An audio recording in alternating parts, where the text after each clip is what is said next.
Sa ilalim ng malamlam, ngunit maliwanag at bilog na buwan, maingat na naglalakad ang mag-amang Manny at Israel sa gubat. Tahimik ang paligid, maski ang mga kaluskos nila ay bihirang marinig. Ang ama ay may hawak na isang lumang latigo. Ang hawakan nito ay gawa sa pulidong kahoy ng kamagong at ang dulo ay may nakabalot na pilak. Ito'y isang sagradong armas na ayon sa kanya ay pamana pa ng kanyang mga ninuno na nagpasalin-salin sa bawat henerasyon ng kanilang pamilya. Sa kanyang tabi, bitbit naman ng kanyang 10 taong gulang na anak na lalaki ang isang pana na may pakong tanso sa magkabila ang dulo. Isa ring espesyal na sandata na ang mga palaso ay inilubog sa banal na langis, asin at dinasalan ng orasyon. Ang ama ay hindi lang basta nangangaso ng mga hayop. Ang kanilang tunay na pakay ay ang manghuli ng mabangis at mapanganib na mga aswang. Sa tuwing kabilugan ng buwan, sinasadya nilang magpunta sa gubat. Ito ang oras kung kailan nagiging aktibo at malakas ang mga nilalang ng dilim. Ayon sa matatanda, ang liwanag ng buwan ay nagbibigay lakas sa mga nilalang at pinipili nilang lumabas para makahanap ng pagkain. Kaya naman, ito ang pinipiling araw ng mag-ama para lumaban. Sapagkat para sa kanila, ang pakikitigma ay hindi dapat laging madali. Mas gusto nilang dalawa ang isang makatarungan at may saysay na laban. Lumaki si Israel na sanay sa ganitong buhay. Maliit pa lang siya, nakikita niya na kung paanong pinoprotektahan ng kanyang ama ang kanilang baryo sa mga nilalang na kumikitil ng buhay. Hindi lahat ay naniniwala sa kanila. Para sa iba, kathang isip lang ang mga halimaw. Pero para sa mag-ama, ito ay katotohanan na kanilang hinaharap sa tuwing sumasapit ang bilog na buwan. Anak, magdahan-dahan ka ng hakbang. May nararamdaman ako sa paligid natin. Tumango si Israel. Nagkatinginan ang dalawa nang sa bandang unahan nila ay nakarinig sila ng ingay na parang may ngumangasab. Bigla silang napahinto. Hinto! Sandali lang. Sigurado ako na hindi tayo mabubokya ngayong gabi, anak. Oo nga po, tay. Tara na, tignan po natin. Dahan-dahan silang lumapit. Hinawi ang mga matataas na damo at sa isang hakbang pa ay tumambad sa kanila ang isang baboy ramo. Mas malaki ito kaysa sa karaniwan at maitim na maitim ang balat. Ngunit ang nagbigay ng kilabot sa mag-ama ay ang makita nilang may kinakain ito. Diyos ko, tay! Katawan po ng taong kinakain niya! Tumigil sa pagkain ng baboy ramo, tila nakaramdam.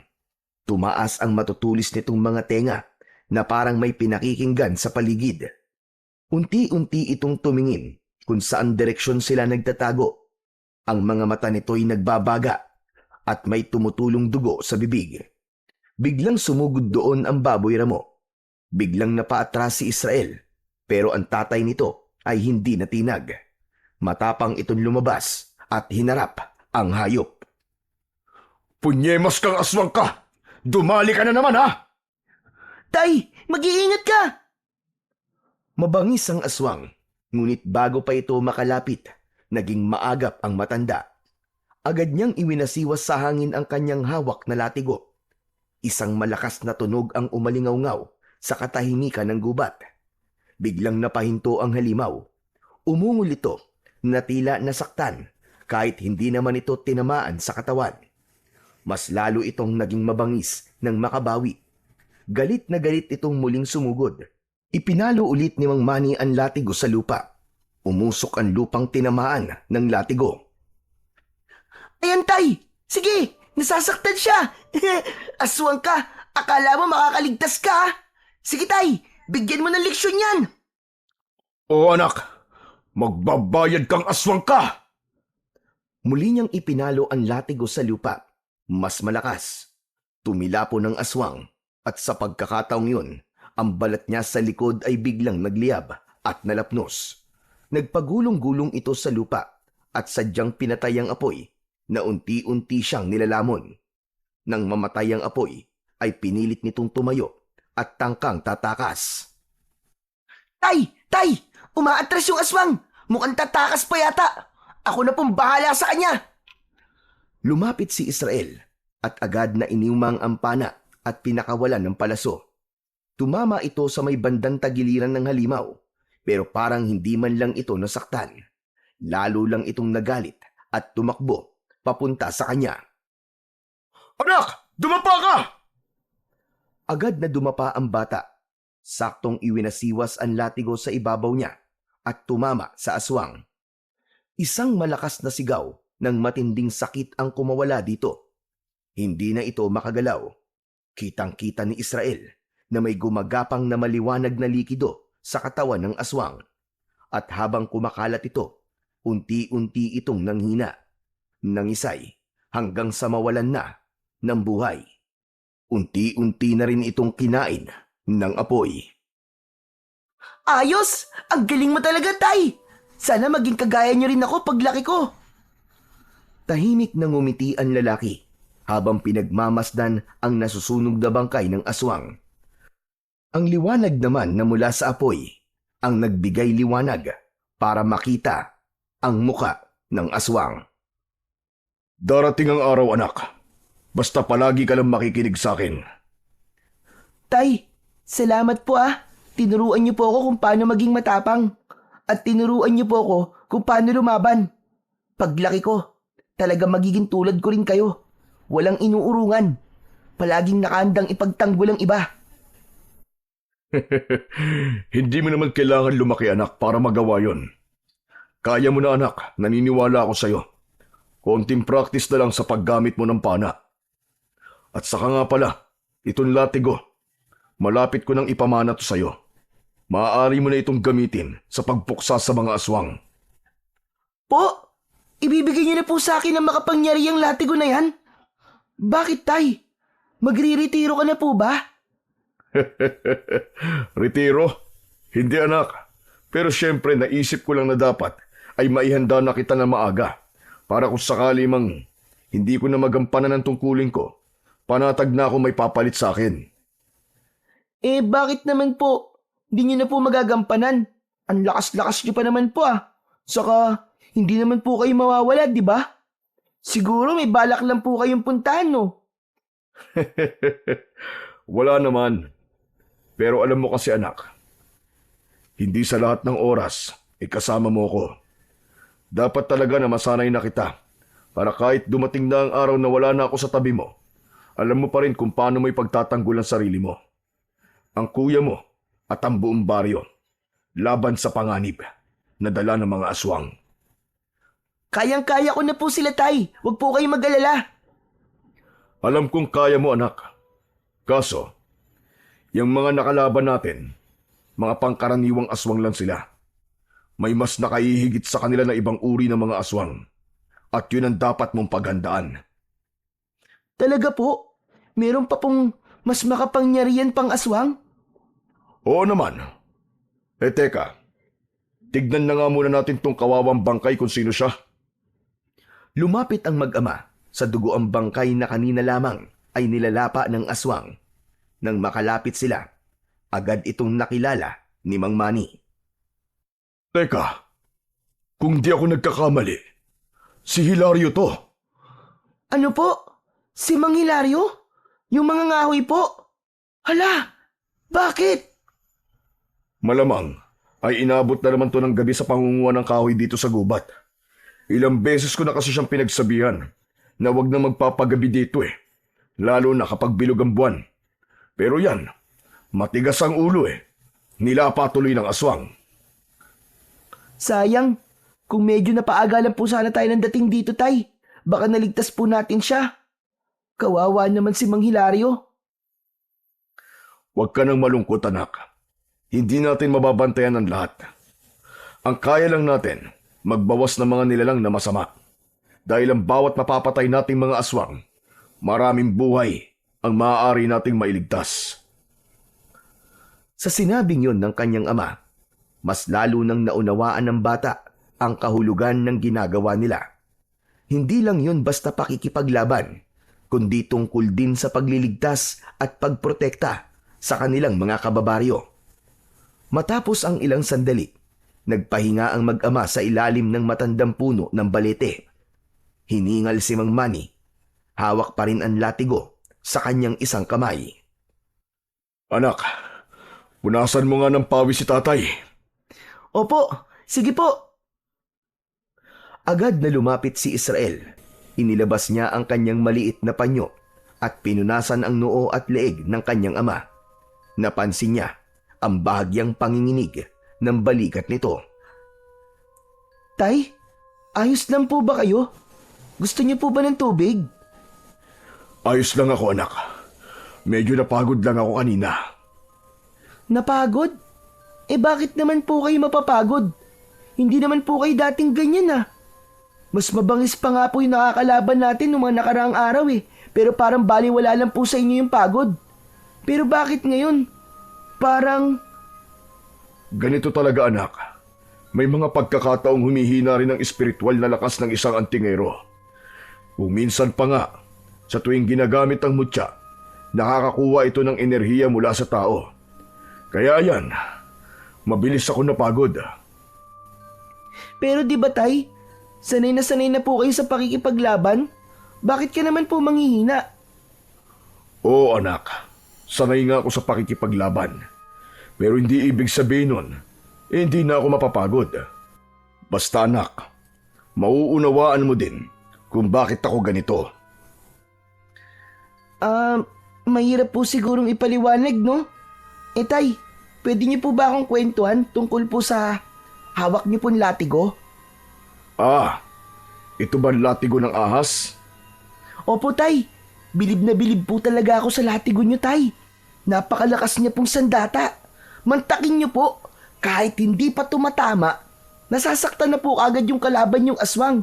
Yung iba pa nga po, makita pa lang po yung latigo niyo, abay nagkakandara pa na para makatakas. Malakas talagang sandata to, anak. Pinanday at pinatibay ng panahon. Galing pa to sa mga ninuno natin. Ito ang pinakamatandang pamana ng ating angkan. Gawa ito sa balat ng isang kobra. Ang sabi pa nga, alaga raw yun ang unang nagmamay-ari ng latigo. Nang mamatay ang ahas, ayaw niyang tuluyang mawala ito sa kanya. Kaya ang ginawa niya, ibinigay niya ang patay na ahas sa pinakamagaling na tagapanday ng sandata nung panahong yon. Hindi ko alam ang eksaktong paraan ng pagkakagawa. Pero tignan mo naman, ang galing, di ba? Kaya nga po siguro pinatuyo po yan sa araw. O kaya pinakuluan sa kung anong mahiwagang sangkap. Tapos dinasalan pa ng orasyon para hindi basta masira. Pwede. Ang galing mo, anak. Kasi ang sabi pa nila, habang pinapanday to, biruin mo, 6 na araw na nagtago ang panday sa isang kuweba. Walang sino man ang pinayagan lumapit, kahit sino. Hala, kaya pala naging isang makapangyarihang sandata ang latigo ng ahas, tay. Grabe pala ang pinagdaanan bago tumabuo. Tama. Pero alam mo ba, parang buhay pa rin ang latigong ito. Ano? Buhay po? Oo, anak. Tama ka. Para pa rin siyang buhay. May sarili siyang diwa at marunong siyang makaramdam. Wow! Ang galing po talaga, tay. Tatay, may kahinaan po ba ang latigo ng ahas? Meron, anak. Kung ang may hawak nito ay walang pananalig sa kapangyarihang taglay nito at walang paninindigan, hindi ito tatalab. Minsan ay mas lalo pa nitong ipapahamak ang gumagamit. Kaya nitong makilala ang mabuti at masama. Kung ganun, tay, hindi po pala ito pwedeng mapunta sa kamay ng masasama kasi hindi po tatalab sa kanila. Tama ka. Pero dapat mo pa rin ingatan, lalo na kapag naibigay ko na sa'yo. Dahil maraming nilalang ng dilim ang magkaka-interes dito. Alam mo ba kung bakit? Bakit po, tay? Para hindi mo to magamit laban sa kanila. Isa pa, maraming naiinggit dito, anak. May mga ilan na nga sumubok nun eh. Mga mambabarang, mangkukulam, maski mga albularyo. Lahat sila gustong makuha ito. Saglit na natahimik si Israel. Tumingala siya sa puno ng balete na tila nagpapaalala sa kanya ng lalim ng mundo ng kanyang ama. Isang mundo na hindi basta-basta sa piling ng mga masasamang elemento. Ikaw ang magpapatuloy ng lahat, anak. Lahat ng ginagawa nating ito. Sana, panindigan mo habang buhay. Ayoko pa pong isipin yun, Tay. Kasi alam ko naman po na makakasama ko pa naman po kayo ng mas matagal. Basta, habang hindi pa po kayo nagsasawa sa ganitong ginagawa natin, handa ako magpaturo ng mas marami pa, Tay. Gusto ko pong maging handang-handa na. Alam ko, anak, at masaya ako sa naririnig ko. Subalit kung sakali na dumating ang panahon na hindi ko na kayang ituro lahat sa iyo, may isang tao na gusto kong lapitan mo. Ha? Sino naman po yun, Tay? Si Cardo. Isa siya sa pinakamagagaling na antingero na nakasama ko noon. Matagal na kaming hindi nagkikita, pero hindi ko makakalimutan ang mga pinagsamahan namin. Cardo? Oo, si Cardo. Matagal kami nagsama sa pangangaso ng mga aswang noon. Binata pa ako. Siyang nagturo sa akin ng lahat ng alam ko tungkol sa pakikipaglaban at sa paggamit ng latigo na to. Talaga po, Tatay? Mas magaling po siya sa inyo? Oo, marunong siya. Maabilidad at mabilis kumilos. Matalino din at saka matyaga. Parang ang galing-galing naman po ni Mang Cardo, Tay. Nasaan na po siya ngayon? Ang alam ko, nasa kabilang bayan lang naman siya. Malapit lang dito. Pero hindi na kami nagkikita eh. Ni wala na nga akong balita tungkol sa kanya. Bakit po ganun? Ba't po kayo naghiwalay? May isang malupit na laban kaming pinagdaanan nun. Halos ikamatay namin pareho. Pagkatapos nun, para bang napagod na siya. Mas ginusto niya ng tahimik na buhay. Pero kilala ko yun. Kung matatagpuan mo siya at hihingi ka ng tulong niya, alam ko na handa pa rin yung tumulong. Basta alam niyang may dahilan. Sana po, makita at makilala ko po siya. Kapag itinadhana ang mga bagay, anak, mangyayari yon. Pero kapag nangyari nga yon, maging seryoso ka ha. Kasi wala naman ako mapagmamanahan kundi ikaw lang. Di naman pwede ang kuya mo. Opo, Tay, pangako po. Hindi ko po kayo bibiguin. Gagawin ko po ang lahat para maging karapat-dapat na maging tagapagmana nyo. Yan ang gusto kong marinig sa'yo, anak. Ilang oras pa ang lumipas at nagpasya na ring umuwi ang mag-ama. Ang bangkay ni Mang Hilario ay iniwanan na nila. Pagdating sa baryo ay hindi nila ipinaalam sa kahit na kanino ang nangyari. Ginawa nila yon hindi dahil sa wala silang malasakit, kundi dahil batid nila ang magiging takbo ng sitwasyon kung isusumbong pa ito sa mga kinauukulan. Sanay na sila sa ganitong pangyayari. Kapag may natatagpo ang nilapa ng mga aswang, hindi na nila ito idinaraan sa pulisya o sa mga opisyal ng baryo. Hindi nila gustong mapagbintangan, lalo na't walang ebidensya ang mga kwento nila tungkol sa mga nilalang ng gabi. Isa pa, tiyak nilang may makakakita sa bangkay kinabukasan at maililibing ito ng maayos ng mga taga-baryo. Para kina Tatay Manny, sapat na ang kanilang ginagawa. Tahimik silang nakauwi ng kanilang bahay. Kinabukasan, maagang nagising si Israel. Agad niyang hinanap ang kanyang ama pero wala pa ito sa kanilang bakuran. Kadalasan kasi kapag bumabangon siya ay nakikita niya ang ama niya na nakaupo sa kanilang balkonahe habang nagkakape. Naglakad siya palapit sa pinto ng kwarto at kumatok. Binuksan niya ang pinto. Nakita niyang gising na ang kanyang ama, ngunit hindi pa ito bumabangon sa kama. Tay, ano pong nangyayari sa inyo? Di po ba kayo makatayo? Hindi ito sumagot. Napansin ni Israel na nanginginig ang katawan ng tatay niya. Butil-butil din ang pawis nito sa kanyang noo. Namumula ang mga mata at nang hawakan ito ng bata ay nalaman niyang inaapoy ito ng lagnat. Wala itong damit na pang-itaas, kaya kita rin ni Israel ang pamumula at tila pamamaga ng kanyang dibdib. Halatay, ang init-init niyo po. Kaya niyo po ba o tatawag na po ako ng manggagamot? Hindi na anak. May sasabihin ako. Ano po yun, Tay? Matagal na to. Matagal ko nang iniindang sakit na to, anak. Di ko lang sinasabi sa'yo. Kasi ayoko mag-alala kayo. Ano, Tay? May sakit kayo? Kung ganun, kailangan niyo po ng gamot. Sinubukan ko na yan pero hindi umubra.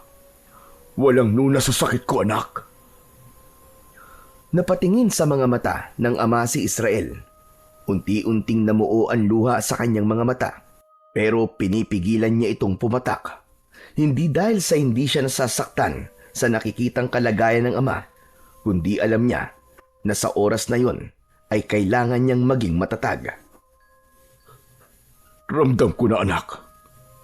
Ito na ang huling pagkakataon ko. Kaya pakinggan mo lahat ng sasabihin ko sa'yo. At tawagin mo na rin ang kuya mo. Kailangan din niyang marinig ito. Tumango si Israel, sabay takbo palabas ng silid. Agad niyang pinuntahan sa kabilang kwarto si Joshua. Nakita niyang mahimbing pa rin ang tulog ng kanyang kuya. Kuya! Kuya, gising na! Kuya! Si tatay, bilisan mo! Biglang napamulat ng mata si Joshua at tinignan ng masama si Israel. Marahan itong bumangon. Ano ba? Ba't ka ba kasi nanggigising? Pambihira naman eh. Naputoy tuloy yung panaginip ko. Sayang ang ganda-ganda pa naman. Hindi ko tuloy nakita yung mukha ng Prince Charming ko, no? Po, pero pinapatawag ka kasi ni tatay eh. Kailangan daw niyo tayo makausap. Ano na naman ba yon? Diyos ko naman. Kuya, mukhang mamamatay na siya eh. Ano? Ano ba yung sinasabi mo, Israel? Ano nangyari kay tatay? Basta sumama ka na, bilisan mo. Mabilis na tinakbo ni Joshua ang kabilang kwarto at umupo sa tabi ng kanyang ama. Di na ito nakapagbihis ng damit. Ang suot niya ay isang manipis na duster at di pa niya natatanggal ang makapal na kolorete sa muka. Nanlalambot pa siya sa antok pero agad na naalarma sa sinabi ng kanyang kapatid. Tay, bakit po? Ano po nangyari sa inyo? Ano po, dadalikan na po ba namin sa ospital? Hindi na ako magagamot, anak. Nararamdaman ko. Hindi na ako magtatagal. Ano ba yung sinasabi niyo, Tay? Hindi ba't kagabi lang ang lakas-lakas niyo pa? Ano ba nangyari, Israel? Sabihin mo nga sa akin kung ano nangyari sa inyong dalawa kagabi. Wala naman po eh. Hindi ko nga po alam kung bakit nagkaganyan si tatay. May mga sakit talagang hindi na nagagamot, mga anak. At kapag oras mo na. At ito na, dumating na ang oras ko. Huwag kang magsalita ng ganyan, Tay! Bumagsak ang luha ni Joshua sa kanyang pisngi. Hinawakan niya ang kamay ng ama habang patuloy ang kanyang paghikbi. Tay naman, huwag niyo po kaming iwan. Kailangan po namin kayo, pakiusap po. Tay! Habang panay ang iyak ni Joshua, nanatiling tahimik lang si Israel. Joshua, anak. Ikaw ang mas nakatatanda. Ibibiling ko sa iyo ang kapatid mo. Huwag mo siyang pababayaan. At huwag mong hahayaan na magkahiwalay kayo. Kailangan palagi kayong maging magkakampi. Tay naman eh. Maski naman hindi niyo sabihin sa akin yung nagagawin ko. Siyempre kapatid ko siya. Mahal ko si Israel. Salamat, anak. Israel, lumapit ka. Dahan-dahang lumapit ang bata sa kanyang ama. Agad na iniutos nito kay Israel na kunin ang maliit nitong baul. Sinunod niya ito. Medyo mabigat ang baul pero kinaya niyang buhatin palapit sa kanyang ama. Binuksan nila ito at kinuha ni Tatay Manny ang sandata niyang latigo. Sa iyo ko na pinagkakatiwala ang latigo, Israel, at ang lahat ng aking mutya at anting-anting. Tay! Huwag kang mag-alangan, anak. Kaya mo na. Konting practice na lang. Magiging katulad mo na ako. Hindi ko po kaya, Tay, kung wala po kayo. Kaya mo na, anak. Kaya mo.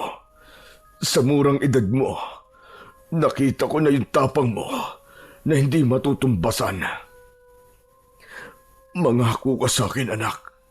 Huwag mong hahayaang masayang ang ipinaglalaban natin. Sige po. Pangako po. Hindi ko po kayo bibiguin. Salamat. Salamat, anak. Isang huling ngiti ang ibinigay ng ama sa kanyang dalawang anak. Unti-unti, pumikit ang kanyang mga mata habang nakahawak sa isang kamay ni Joshua. At ilang saglit pa, bumitaw na at lumaylay ang kanyang mga kamay.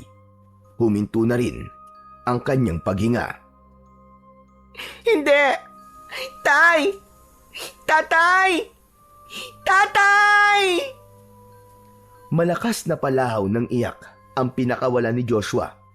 Masakit sa kanya na nawala ang ama nang wala man lang silang nagawa. Pero si Israel, nananatiling seryoso lang ang muka. Hindi nababasa ang kanyang emosyon habang palipat-lipat ang kanyang tingin sa dalawa. Israel, wala na si tatay. Diyos ko, tayo na lang. Wala na ang tatay natin. Muling kinuha ni Joshua ang kamay ng kanyang ama at lumuhod sa gilid nito. Tay, patawad po sa lahat ng naging kasalanan ko sa inyo. Hindi ko alam na ganito pala kalala ang pinagdaraanan nyo. Hindi natin kasalanan, kuya. Ganyan naman talaga si tatay eh. Mas pinili niyang tiisin ang sakit kaysa maging pabigat sa atin. Pero bakit naman ganito? Bakit biglaan? Hindi ko po alam eh. Pero kagabi napansin ko na po na parang may kakaiba sa kanya. Pinagpapawisan po siya tapos hinihingal. Ang sabi po niya eh, ayos lang po siya. Hindi ko naman din alam. Pero panay na po ang bili niya sa akin. Anong gagawin natin ngayon, Israel? Ililibing po natin siya ng maayos sa sementeryo. Paano mo nagagawa yan? Ang alin po, kuya? Yang ganyan? Parang baliwala lang sa iyo ang pagkamatay ni tatay. Hindi ka man lang umiiyak. Hindi ka ba nalulungkot? Nalulungkot po. Pero wala naman na po akong magagawa, di ba? Hindi na nga siya gigising maski umiyak pa ako ng umiyak. Saka sabi niya po sa akin kagabi, kailangan ko daw po maging matatag. Para daw po maging kagaya ko siya. Kailangan kong maging matigas at huwag magpapatinag sa mga pagsubok. Ang dami niyang naituro sa iyo. Pero ako, ba't parang ngayon ko lang napansin na kinulang na pala kami sa oras? Wala man lang kami sapat na bonding. Hindi katulad mo, Israel. Palagi mo nakakasama si tatay. Magkaibang magkaiba ang naging ugnayan ni na Israel at Joshua kay Tatay Manny. Si Israel ang palaging kasama nito saan man magpunta. Mas malapit sila sa isa't isa. Para silang magkaibigang sundalo sa gitna ng digmaan. Parehas sila ng hilig, paniniwala at kakayahan. Ibinuhos ni Mang Manny ang lahat ng kaalaman at pananampalataya niya sa bunsong anak. Tila ba nakatakda na talaga si Israel na siyang magiging tagapagmana niya. Ngunit si Joshua naman, iba ang naging papel sa kanilang tahanan. Masayahing tao si Joshua. Mahilig siyang kumanta, maglinis ng bahay, magluto at iba pa. Mula nang mamatay ang kanilang ina, ay siya na ang tumayong ilaw ng kanilang tahanan. Siya ang nag-alaga kay Israel noong maliit pa ito. Siya ay isang bakla. Malambot ang kanyang kilos at parang babae kung manamit. Si Mang Manny, bagamat isang tipikal na lalaking malakas at matapang, ay hindi kailanman ikinahiya ang pagkatao ng kanyang panganay. Hinayaan niya lang ito sa kung ano ang gusto nitong gawin sa buhay. Hindi nga lang sila naging malapit, pero malaki ang respeto niya at pagmamahal sa kanyang anak. Ngunit ang kawalan ng sapat na oras at sa mga nasayang na pagkakataong naging mas malapit sana sila, yun ang pinaghihinayangan ni Joshua. Agad na inayos ang burol ng kanilang ama. Tumulong ang mga kaibigan nito at ilang mga tao na di nila inaasahan. Mga tao na minsan daw na natulungan ng kanilang ama. Nalaman ng magkapatid na si Mang Manny pala ay mahal na mahal ng maraming tao dahil sa pagiging isang mabuting tao nito at pagiging matulungin. Nang makita ni Israel na nasa loob na ng kabaong ang ama, kahit ilang ulit pa niyang piliting pigilan ang luha, husa na itong pumapatak. Sa tabi niya, humahagulgol naman ng walang tigil ang kanyang kuya. Ang araw na yon ay hindi naging madali para sa kanila.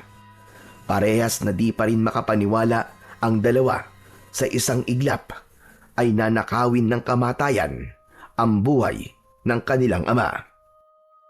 Isang mandirigmang matapang, isang ama na laging handang ipagtanggol ang kanilang pamilya, ngayon tahimik ng nakaimlay sa loob ng kabaong. Habang abala ang mga tao sa pag-aalay ng dasal, may isang lalaking tumayo sa tabi ni Israel. Tila galing sa malayo, sunog sa araw ang balat, magaspang ang mga palad, at ang pinakamapapansin sa kanya ay ang pahilis na peklat sa kanyang muka. Mula sa kanang noo, pababa sa pisngi, may kabang naramdaman si Israel nang mapansin ang lalaking yon. Kinamayan sila ng lalaki at agad itong nagpakilala. Namilog ang mga mata ni Israel. Ako nga pala si Cardo. Ano po? Kayo po ba ang Mang Cardo na binabanggit po sa akin ni tatay na kaibigan niya? Ano ka mo? Binanggit ako ng tatay mo. Bakit? Biling niya po kasi sa akin. Hanapin ko daw po kayo pag wala na siya. Makiusap daw po ako sa inyo na turuan niyo raw po ako sa pakikipaglaban at sa paggamit po ng latigo ng ahas. Talaga? Sinabi niya yun? Opo, kasi sabi niya, baka raw po di niya maituro ang lahat ng dapat kong malaman kaya kailangan ko po magpaturo sa inyo. Kasi mas mahusay daw po kayo kaysa sa kanya. Ikaw daw po nagturo sa kanya kung paano po makipaglaban. Totoo po ba yun, Mang Cardo? Pambihira talaga tong kaibigan ko. Maski matagal na pala kaming hindi nagkikita, hindi pa rin siya nagbabago. Palagi niyang binubuhat ang aking bangko. Ano po yun? Ang ibig kong sabihin, hindi pa rin niya nakakalimutan ang mga pinagsamahan namin. Palagi pa rin niya akong pinagmamayabang, maski ang totoo. Siya naman talaga ang mas magaling sa aming dalawa. Sabi ko ni, tama ako ng hinala. Kasi nakita ko talaga, ang galing-galing po ng tatay ko. Kaso, wala na po siya ngayon. Patay na po siya. Ano bang nangyari? Bakit ang bilis naman yata? Matagal na daw po siyang may sakit. Hindi lang po niya sinasabi sa amin. Tumango si Mang Cardo at sinilip ang kaibigan sa loob ng ataol. Kailan siya ililibing? Sa isang araw po. Tahimik na lumipas ang ilang sandali. Hawak ni Mang Cardo ang kanyang sombrero. Mariing pinisil sa kanyang mga kamay habang tinititigan ang labi ng kanyang matalik na kaibigan. Kita sa mga mata ang paggalang at kalungkutan na hindi maipapaliwanag sa salita. Matagal ko na siyang hindi nakita. Hindi ko naman inakala na ganito na pala ang magiging susunod naming pagkikita. Nilingon siya ni Israel. Tinitigan ito mula ulo hanggang paa. May kung anong pagkakapareho sa ama nito. Ang tikas, ang matalas nitong mga tingin, at ang kilos. Hindi alam ni Israel kung anong eksaktong pinagsamahan ng kanyang ama at ng matandang kaharap niya ng oras na yon. Pero malinaw sa kanya ang isang bagay. May tiwala ang kanyang ama kay Mang Cardo. Sapat na yon para maramdaman niyang ito nga ang tamang tao na dapat niyang lapitan para matupad ang pangarap niyang maging katulad ng kanyang ama. Isang araw ang lumipas. Nasa sementeryo na ang halos lahat ng tao sa barangay. 2 tao ang sabay na inilibing ng araw na yon, si Mang Manny at si Mang Hilario. Mainit ang araw, pero malamig ang pakiramdam ni Israel. Habang ibinababa ang kabaong ng kanyang ama sa hukay, tahimik lang siya at halos hindi nagsasalita. Sa tabi niya, panay ang iyak at sigaw ni Joshua. Nasa malapit din si Mang Cardo, tahimik lang na nanonood. Nang matapos ang seremonya, unti-unti nang nagsiuwian ang mga tao. Natira na lamang silang 3. Nilapitan ni Mang Cardo ang 2. Israel, ano na ang plano mo? Taga-ibang baryo ko at may tungkuling ginagampanan doon. Hindi ako pwedeng magtagal dito. Po, pero paano po yung bili ni tatay kung uuwi na po kayo kagad? Kung gusto mo, sumama ka sa akin at doon kita tuturuan. Sandali lang po, Mang Cardo. Ano po ba yung pinag-uusapan nyo? Anong sasama? Kanino ka sasama, Israel? Kay Mang Cardo po, kuya. Di ba sabi po ni tatay magpaturo daw po ako sa kanya at saka... Ibig mo sabihin aalis ka? Iiwan mo ko, Israel? Ano ka ba? Wala na ba talagang ibang nasa utak mo kundi ang latigo na yan? Kamamatay pa lang ni tatay, Israel. Pero kailangan ko punto pa rin ng bili niya sa akin. Hindi ko siya pwedeng suwayin. Magagalit siya sa akin, kuya. Tama ang kapatid mo. At sa palagay ko, hindi na to pwedeng ipagpaliban. Kilala ko si Manny. Malakas ang pakiramdam niya sa mga bagay-bagay. Gayong ibinili niya, naturuan ko si Israel. Tsak na merong dahilan. Ano sa palagay niyo po ang mga dahilan? Posible bang may paparating na panganib? Kaya pinaghahanda itong si Israel? Posible, Joshua. Kaya sasama sa akin ang kapatid mo. Sandali lang. Hindi pwedeng ganun-ganun na lang yon. Hindi mo siya pwedeng dalhin agad. Bakit naman hindi pwede, Kuya Joshua? Ikaw na lang ang natitirang kapamilya ko, Israel. Yang tao na yan, hindi pa natin lubusang kakilala. Baka kung anong mangyari sa'yo. Po, huwag niyo pong sabihin yan. Mukha naman po mabait si Mang Cardo eh. Tsaka kaibigan po siya ni tatay. Talaga ba? Bakit alam mo mabait? Kilala mo ba siya? Sinabi ko na nga po, kaibigan po siya ni tatay. Pinagkakatiwalaan pa. Kung ganon, gusto mo talaga sumama sa kanya. Opo, kuya. Gusto ko po matuto. Gusto ko po maging katulad ni tatay. Huwag ka mag-alala, Joshua. Dahil hindi ko hahayaang mapahamak ang kapatid mo habang nasa poder ko siya. Siguraduhin mo lang. Pumapayag ka na, kuya? May magagawa pa ba ako? Salamat, kuya! Salamat talaga! Ang bait-bait mo! Labag man sa loob ni Joshua ang planong paglayo ng kapatid. Pero dahil sa nakita niyang seryoso ito at determinado, wala na siyang nagawa kundi ang sumang-ayon. Hindi niya lubos na naiintindihan kung anong klaseng mundo ang meron sa kanyang ama, kapatid at sa estrangherong si Mang Cardo, pero batid niyang buo ang loob ni Israel. Pagdating ng hapon, tahimik na tinitiklop ni Israel ang ilang piraso ng damit niya at inilagay ito sa kanyang bag. Wala siyang masyadong dadalhin dahil ayon kay Mang Cardo ay mabilis lang naman ang gagawin niyang pagtuturo. Makakauwi din siya kagad. Hinugot niya ang gamit niya sa pangangaso, pana at palaso, at akmang isasama sa inimpaking mga gamit. Hindi mo na yan kailangan. Po, hindi ko na to kailangan. Pero ito po ang sandata ko at saka... Ang kailangan mo lang ay ang latigo. Yun ang ipinamana sa iyo ng iyong ama. Hindi ba? Ang paggamit nun, ang gusto niyang matutunan mo. Sige po. Muling itinago ng bata ang kanyang sandata at ipinagpatuloy ang pag-aayos ng kanyang mga gamit. Nang matapos ay nagpaalam na siya sa kanyang kuya Joshua. Matapos ang huling sulyap sa lumang bahay nila, binitbit ni Israel ang kanyang lumang bag at sinundan si Mang Cardo. Naglalakad na sila papalayo. Walang iyakan, walang dramang nangyari. Ngunit sa may pintuan, nanatiling nakatayo si Joshua.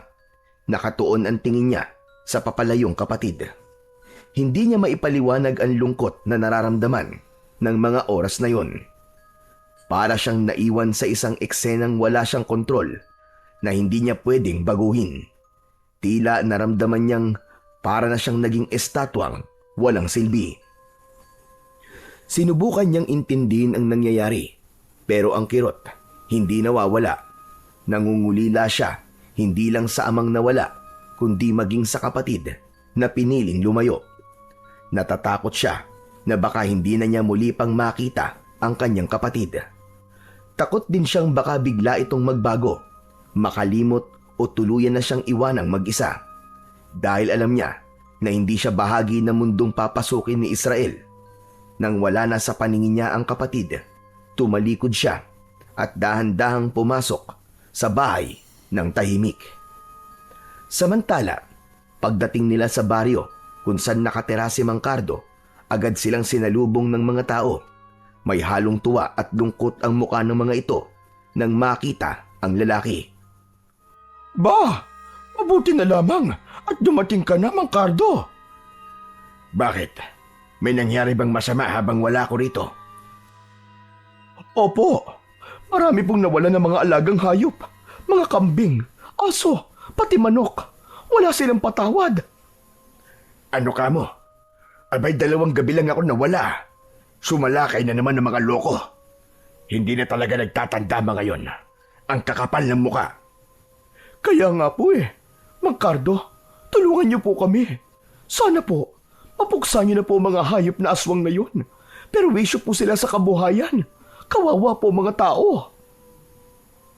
Biglang sumiryoso ang mukha ni Mang Cardo at si Israel. Tahimik lang habang nakikinig. Hindi siya makapaniwala na sa lugar na yon ay may hinaharap ding problema sa aswang. Sige, ako nang bahala. Umuwi na kayo at huwag nang lalabas kapag malalim ng gabi. Huwag niyo ding ipaalam kahit kanino ang pagdating ko. Ngayong gabi, tatapusin na namin ang kawalangyaan ng mga yon. Pagkasabi nun, ay umuwi na ang mga tao at nagsipasok na ng kanilang mga tahanan. Isinaradong mabuti ang mga pinto at bintana. Nakita ni Israel ang mga proteksyong nakalagay sa harap ng mga pinto, isang bungkus ng bawang at nakabaligtad na palaspas. Pumasok na sa loob ng bahay ang dalawa at doon sila nag-usap. Mang Cardo, problema yun din po pala ang aswang dito. Oo, Israel. Matagal na. Ganun din po sa amin Pero malaki po ang pagkakaiba. Mukhang ang mga tao po dito naniniwala po sa ginagawa nyo at sa mga aswang. Sa amin po kasi, konti lang po ang naniniwala. Ganun ba? Kung ganun, ay naging mahirap ang pagtupad nyo sa inyong mga tungkulin. Opo, tama po kayo, Mang Cardo. Patago po kami nagpupunta sa gubat para mangaso ng aswang. Sa baryo po namin, sarado po ang utak nila tungkol sa mga kababalagan. Konti lang po talaga ang naniniwala. Hindi naging sikat si tatay bilang birador ng aswang. Sikat siya sa pagiging matulungin at pagiging mapagbigay. Doon po siya minahal ng tao. Hindi po nila alam na matagal na silang pinoprotektahan ni tatay sa kamay ng mga aswang. Dito naman, naniniwala sila sa aswang kasi nakakita na sila. Ipinakita ko sa kanila mismo. Talaga po? Oo. Kaya ayun, wala nang pali-paliwanag. Naniwala kaagad sila nang makita nila ang aswang na nahuli ko. Ang galing pala. Kung ganun din sana ang ginawa ni tatay, no? Di natuto rin sanang mag-ingat yung mga taong nabibiktima ng aswang. Ay nako, nakakalungkot lang. May mga buhay na nasayang po dahil sa ganun. Tama ka, Israel. Mang Cardo, ano na po ang plano nyo ngayon? Kailangan nating kumilos kagad. Hindi na pwedeng palampasin ito. Tayo po ang huhuli sa aswang. Tama ka, Israel. Tayo ang huhuli. Simula ngayong gabi, ikaw na muna ang katuwang ko. Simulan natin ngayon ang training mo. Agad siyang tinuruan ni Mang Cardo. Sa likod bahay, sinimulan nila kagad ang pagsasanay. Sa simpleng paraan, ipinakita ni Mang Cardo ang tamang paghawak sa latigo, kung paano ito ikutin at kung paano mapapalakas ang epekto nito bilang sandata laban sa kasamaan. Ang latigo ng ahas, hindi ito basta isang latigo lang. Kailangan maramdaman mo na bahagi ito ng iyong katawan. Kailangan maging isa kayo, ang kilos at ang lakas. Sinubukan ni Israel na sundin ang mga sinabi ng matanda. Paulit-ulit, ipinapalo niya ito sa lupa. Iwinawas-iwas sa hangin, pero minsan bumabalik sa kanya at muntik na siyang tamaan. Dahan-dahan lang. Huwag mong labanan ng galaw. Sundan mo ito. Opo, Mang Cardo. Pawis na pawis si Israel, pero hindi siya tumigil. Kahit sumasakit na ang braso niya, tiniis niya hanggang sa maramdaman niya ang sinasabi ng matanda na dapat ay maging konektado sila ng latigo. Nagawa niya ang perpektong pagwasiwas at pagpalo nito sa lupa. Magaling, Israel. Madali ka palang turuan eh. Mas mahusay ka pa sa iyong ama. Hala, talaga po? Nako, biro lang po yan, Mang Cardo. Magaling po si tatay eh. Hindi ko po mapapantay ang galing niya. Hindi ka naniniwala sa akin. Ako na nagsasabi. Mas magaling ka sa tatay mo. Pero may dapat kang malaman tungkol dyan sa latigo. Ano po yun, Mang Cardo? Tignan mo sa dulo ng latigo. Makikita mo may mutya. Yan ang mutya ng pangil ng kobra. Ha? May pangil pala dito? Hindi ko po alam yun ah. Oo. Isa yan sa pinakadelikado at pinakamakapangyarihang bahagi ng latigo. Wow! Kung ganun, may mas igagaling pa pala to. Ang astig! Siyempre naman. Alam mo bang para ring buhay ang latigo na yan? Oo. Hindi na yan gumagalaw tulad ng buhay na ahas. Ngunit, ang kapangyarihan niyan, buhay na buhay. Kapag gumana ang bisa ng mutya na yan, ang latigo parang nagiging kasing talim ng espada. Kaya din itong lasunin ng kalaban gaya ng kamandag ng kobra. Papatayin nito ang kalaban sa loob lamang ng ilang minuto. Grabe! Ang galing pala talaga nito. Hindi po ito binanggit ni tatay ah. Hindi po niya sinabi sa akin ang tungkol sa mutya na yan. Hindi ko alam kung anong iniisip ng tatay mo. Pero mukha talagang ako ang gusto niyang magsabi nun sa'yo. Ganun po ba, Mang Cardo? Mahiwaga talaga si tatay, no? Tama ka dyan, Iyo. At may dapat ka pang malaman. Ano po yun, Mang Cardo? Ingatan mo yung mutya. Dahil kapag nawala yan, wala nang bisa ang latigo mo. Mabubulok yan, Israel. Parang patay na hayop na nilalangaw at unti-unting kinakain ng uod. Wala nang silbi. At kapag nangyari yon sa gitna ng laban, delikado ka. Hala, pero di ba? Di naman to ganun kadaling matanggal. Oo naman, kasi nakakabit yan mismo sa katawan niya. Matatanggal lang yan kung pipiliting alisin ng isang masamang nilalang. Ayaw nilang mutya ng pangil ng kobra dahil hindi talaga ito kayang labanan. Ganon kalakas ang kapangyarihan nito, Israel. Kaya ingatan mong mabuti yan. Naiintindihan ko po, Mang Cardo. Iingatan ko po ito na mabuti. Pinapangako ko po yan. Mabuti naman. Tumahimik na si Israel. Muli niyang sinubukan ng latigo. Ipinalo niya ulit ito sa lupa at mula doon, lumabas ulit ang isang usok. Usok na nakakasunog ng mga masasamang nilalang. Sakto 2:00 ng madaling araw. Pumilos ang dalawa. Tahimik na ang baryo ng mga oras na yon. Naglagay sila ng pain sa isang madamong bahagi ng gubat malapit sa baryo. Ito ay ang alagang kalabaw ni Mang Cardo. Dito natin sila hihintayin, Israel. Alam niyo pong pupunta sila dito, Mang Cardo? Sa dami ng nakasagupa kong aswang, kabisado ko na sila. Kahit malayo sila, naaamoy nila ang dugo. Dugo? Ano pong dago, Mang Cardo? Dugo ng tao. Dugo ng tao? Saan naman po tayo kukuha ng dugo ng... Di na natapos pa ni Israel ang kanyang sasabihin. Nanlaki ang mga mata niya nang makitang sinugatan ni Mang Cardo ang sarili nitong palad. Lumabas ang sariwa nitong dugo. Agad niyang ipinahid ito sa katawan ng kanyang alagang kalabaw. Pagkatapos ay nagtago sila sa likod ng mga matataas na damo. Mga 50 hakbang mula sa kanilang pain. Naghintay sila. Hawak ni Israel ang latigo. Makalipas ang halos 30 minuto, dumating na ang inaasahan nilang mga nilalang. Andiyan na sila.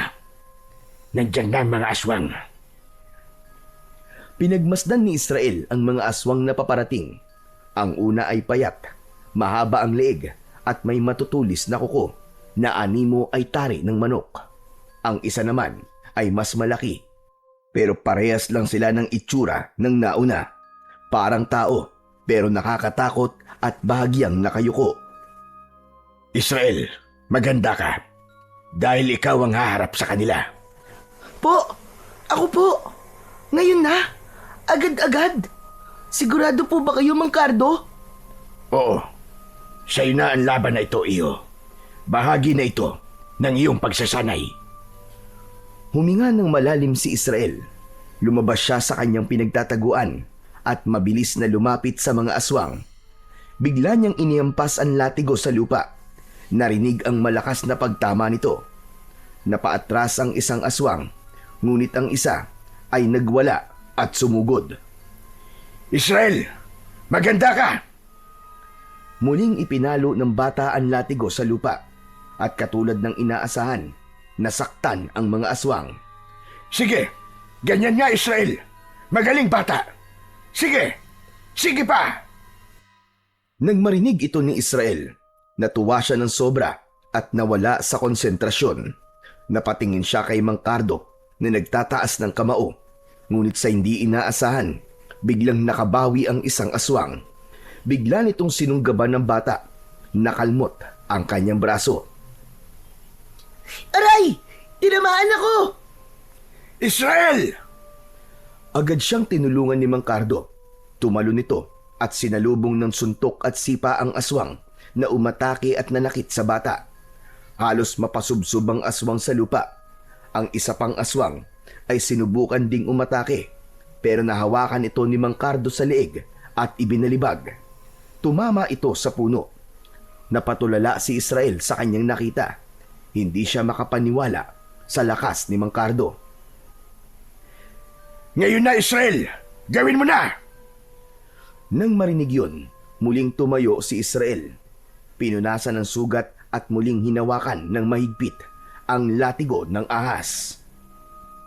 Ito na! Inihampas niya ang latigo. Mas malakas, mas may focus. Muling umalingaw-ngaw ang tunog. Tumilapon ng isang aswang. Sugatan at ang balat nito ay parang nalapnos. Tapos ay biglang nasunog. Yan!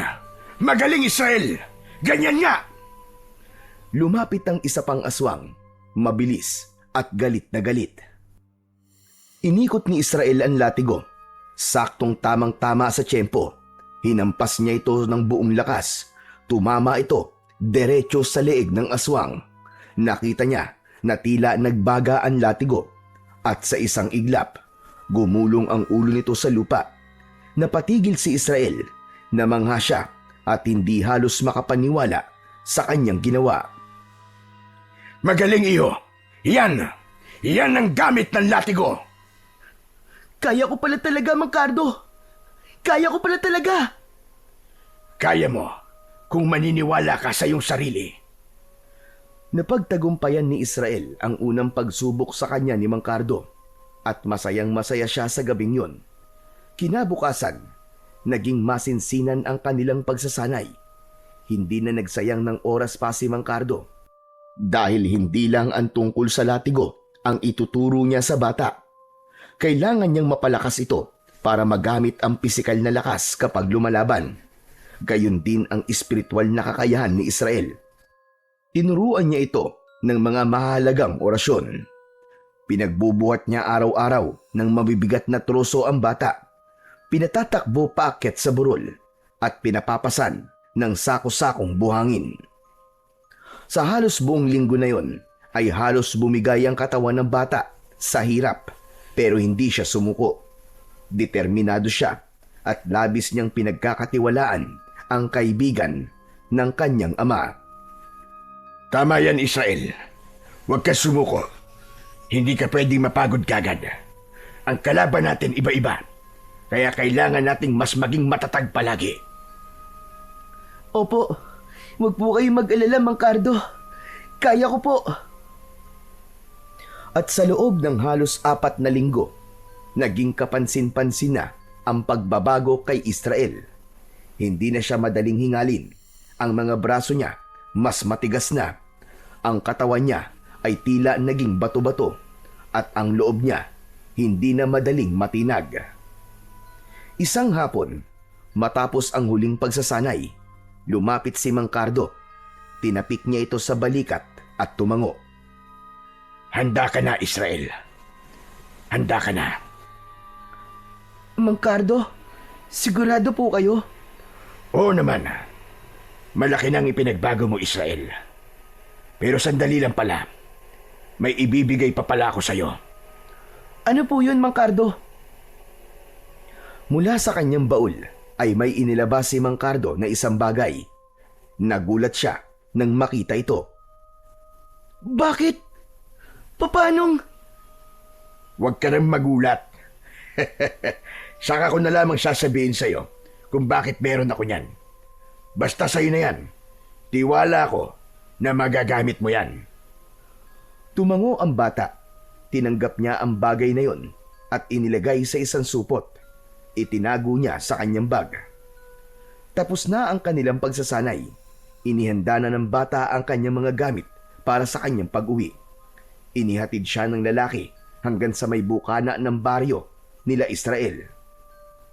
O paano, Israel? Hanggang dito na lamang ako. May kailangan pa akong tapusing trabaho. Mang Cardo, maraming salamat po talaga sa inyo. Sa lahat po ng ginawa niyo para sa akin. Hindi ko po makakalimutan ito. Walang anuman yun, bata. Basta, huwag mong kalimutan ang mga itinuro ko sa'yo. Tumango si Israel. Lumakad na siya pauwi sa kanilang bahay. Nakita niyang bukas ang pinto. Dere-derecho siyang pumasok. Kaagad niyang naamoy ang aroma ng nilulutong ulam sa kusina.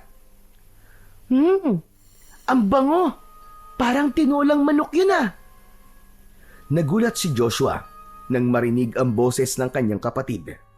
Agad siyang tumakbo papunta kay Israel at kaagad niyang niyakap ito ng maigpit. Hindi niya napigilang umiyak habang pinipisil-pisil ang likuran ng kanyang kapatid. Ay! Diyos ko, Israel! Israel, nagbalik ka na! Kuya naman ni Aray! Masakit po yung kurot niyo, kuya! Aray ko! Grabe ka, ha? Wala ka man lang pasabi? Akala ko hindi ka na talaga babalik eh. O tama na po. Yung niluluto niyo po, baka masunog yun. Sayang naman po. Tinola pa naman. Mamaya matuyo ang sabaw. Ay nako no, pabayaan mo siya. Wala akong pakialam kahit matuyuan pa siya ng sabaw. Basta ako, masaya ako na nandito ka na ulit. Para ka nawala ng 1 taon, Israel. Ang lungkot kaya ng bahay nung mawala ka. Ako rin naman, kuya. Miss na kita. At saka itong lugar na to, syempre. Pati yung boses mo, na-miss ko. Yung pagtatalak mo kapag makalat ako sa kwarto, kaya kapag tinatamad ako. Diyos ko, ang dami mo maaalala yung pa. Masayang-masaya ang magkapatid sa kanilang muling pagkikita. Sa simpleng tawanan at kwentuhan, muli nilang naramdaman ang pagmamahal ng isa't isa na maski kulang na ang kanilang pamilya. Habang ipinagpapatuloy ni Joshua ang kanyang pagluluto, sinimulan namang ikwento ni Israel ang ilan sa kanyang mga naging karanasan, ngunit may ilang bagay siyang hindi na muna binanggit. Sa gitna ng kwentuhan nilang magkapatid, biglang bumukas ang pinto ng dating kwarto ng kanilang ama. Lumabas mula doon ang isang lalaking hindi pamilyar kay Israel. Matangkad, moreno at malaki ang pangangatawan. Kumunot ang noo ng bata at agad siyang tumayo. Sino ka? Anong ginagawa mo sa kwarto ng tatay ko? Ako si Malik. Dito ako. Dito ka ano? Ano? Magsalita ka! Tumayo agad si Joshua at humarang sa pagitan ng dalawa. Kita sa kanyang muka ang labis na pag-aalala, pero ilang saglit pa ay huminga ito ng malalim at kumalma. Sandali lang, Israel. Ano ka ba? Huminahon ka lang. Pakinggan mo muna ako, please. O sige, magsalita ka, kuya. Sino yan? Anong ginagawa niya dito sa atin? Halika nga. Doon muna tayo sa sala. Mag-usap tayo. Kaagad nilang tinungo ang sala at doon nag-usap ng masinsinan ang magkapatid. Israel, siya si Malik. Nangungupahan siya dito sa atin. Ano? Pinaupahan mo ang kwarto ni tatay? Bakit, kuya? Wala akong choice, Israel eh. Alam mo naman, di ba, na si tatay lang ang inaasahan natin pagdating sa perang panggastos natin. Wala pa akong trabaho na hahanap eh. Kailangan nating kumain. Kailangan nating mabuhay. Kaya ayan, malaking tulong din yung pera na ibinabayad niya sa pag-upa. Pero hindi ko siya kilala, kuya. Delikado. Nung nagpapapasok ka ng isang estranghero dito sa bahay natin. Alam mo namang maraming mahalagang gamit si tatay dito eh. Nako, nagkakamali ka ha. Hindi magkaka-interest si Malik sa mga gamit ni tatay, no? Ano ka ba? Mayamang tao yan. Hindi yan magnanakaw. Mayaman po siya? Bakit nangungupahan po sa bahay natin? Luma na to tsaka sira-sira pa. Ewan ko. Hindi ko nga rin alam kung bakit eh. Pero hindi na mahalaga yon. Ang importante, yung pera na ibabayad niya sa atin. Diyan ka nagkakamali, kuya. Hindi po importante yung pera. Mas mahalaga na ligtas tayong dalawa. Ano ka ba naman? Ako ang panganay sa atin, no? Kailangan kong tumayo para sa ating dalawa. Sa isang buwan mag-aaral ka na ulit. O, saan tayo kukuha ng panggastos, aber? Hayaan mo na, Israel. Magtiwala ka naman sa akin, no? Ipaubaya mo na to. Promise, wala tayong magiging problema. Sige po, kuya. Basta, promise mo yan, ha? Oo nga. Huwag ka na mag-alala, okay? Sige, kuya. Nagkasundo ang dalawa sa isang iglap na wala ang tensyon. O Malik, halika na dito ah. Lumakad palapit ang lalaki sa kanilang dalawa. Malik, eto nga pala si Israel. Siya yung palagi kong kinikwento na kapatid ko. Hello, ikaw pala si Israel. Ako naman si Malik. Kumusta ka? Iniabot nito ang kanyang kamay sa bata para sana makipagkamay, pero hindi ito pinansin ni Israel. Napangisi ito ng bagya dahil sa pagkapahiya. Huwag ka mag-alala. Sandali lang naman ako dito sa lugar nyo eh. Mabuti akong tao, bata.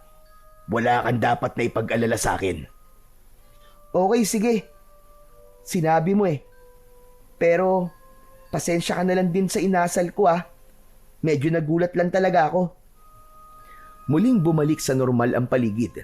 Si Joshua ay muling bumalik sa kusina at si Malik naman ay nagpaalam na rin at muling pumasok sa kwarto. Si Israel naiwan sa sala. Patuloy na nag-iisip. May mga tanong sa isip niya na walang sagot.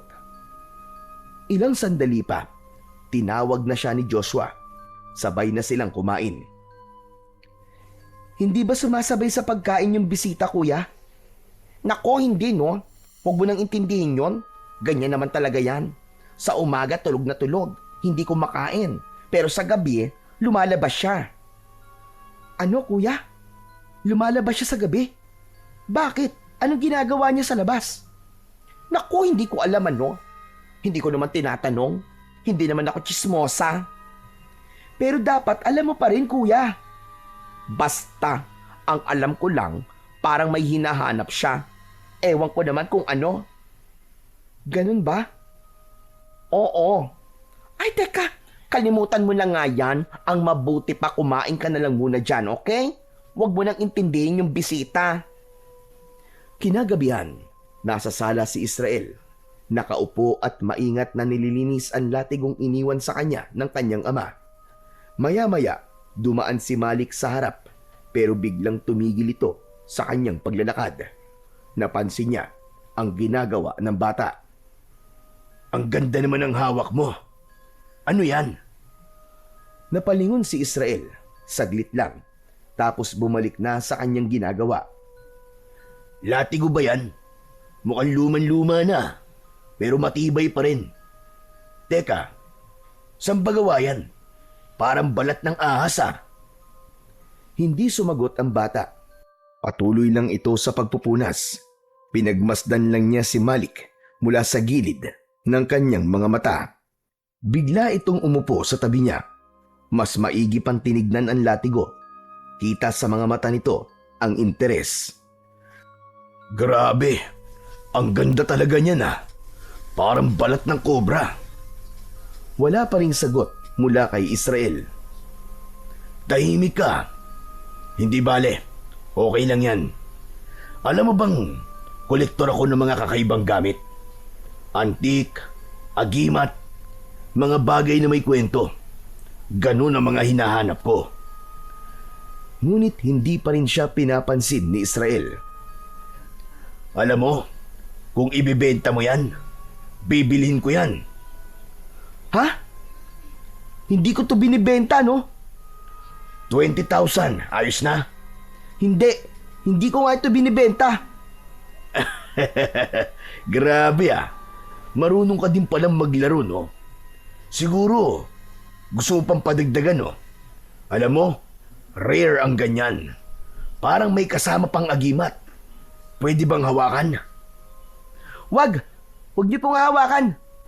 Sinabi ko na, hindi ko to binibenta. Wala akong pake sa pera mo. Teka, bakit parang galit ka sa akin?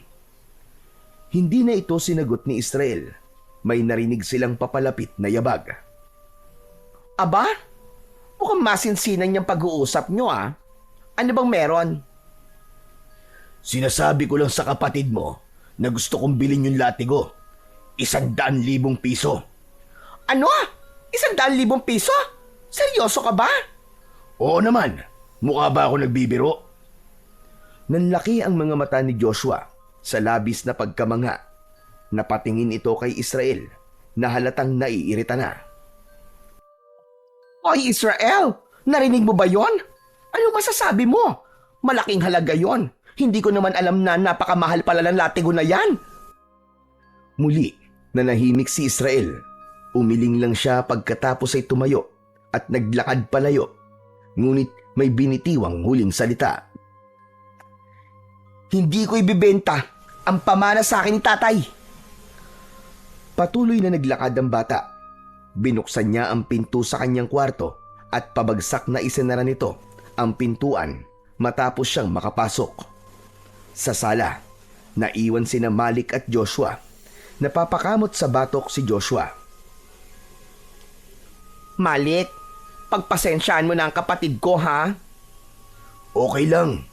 Hindi ba talaga nyo ibibenta sa akin yung latigo? Mukhang ayaw talaga niya eh. Kilala ko naman ang kapatid ko, no? Kapag ayaw niya talaga. Hindi mo siya maiimpluwensyahan. Pero susubukan ko pa rin kausapin. Sayang din naman kasi yung pera eh. Malaking halaga yon. Malaki ang maitutulong nun sa amin. Sa loob ng kwarto ng bata, nakaupo si Israel sa kanyang katre. Maigpit ang hawak niya sa latigo. Parang sinisiguradong hindi ito mapapakawalan. Ang latigo na lang ang natitirang koneksyon nila ng ama at kailangan niyang tuparin ang pangako niya dito bago pa ito mamatay. Iingatan niya ang latigo. Kinabukasan, hindi na nagpansinan pa ang magkapatid. Dahil doon ay lumabas ng bahay si Israel, nakipaglaro sa kanyang mga kaibigan. Ilang araw silang tahimik, ilang araw silang nanatiling ganun, kaya naman si Israel, para malibang ang sarili, nangangaso siya at minsan naman ay nagsasanay sa gubat. Dahil doon, hindi niya alam na nagsimula ng lasunin ni Malik ang isip ng kanyang kapatid. Hindi sa pamamagitan ng pagpipilit nito na mabili ang latigo, kundi nakipaglapit ito kay Joshua. Nung una, hindi ito ganong pinapansin ni Israel, pero habang tumatagal ay may nakita na siyang kakaiba na parang may mali na sa kilos ng dalawa. Minsan ay napapansin niya ang simpleng pitik sa braso at minsan naman ay yung mga akbayan na may kasamang harutan.